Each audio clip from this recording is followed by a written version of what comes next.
Шалом алейхим. Еврейская мудрость. Долгожданная, да. Когда человеку всегда только хорошо, это преследование. Ибо преследование. Да. Ибо от избытка добра он пнет, отойдет от Создателя, и упование на него ослабится. Об этом сказано. И растолстел Ешурун, и стал брыкаться.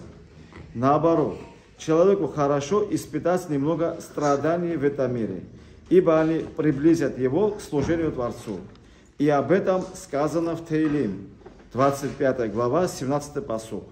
Царот левави ирхиву. Это следует понимать, как несчастья расширили сердце мое. То есть, благодаря постигшим меня несчастьям, мое сердце расширилось для служения Творцу, благословен Он. Ага.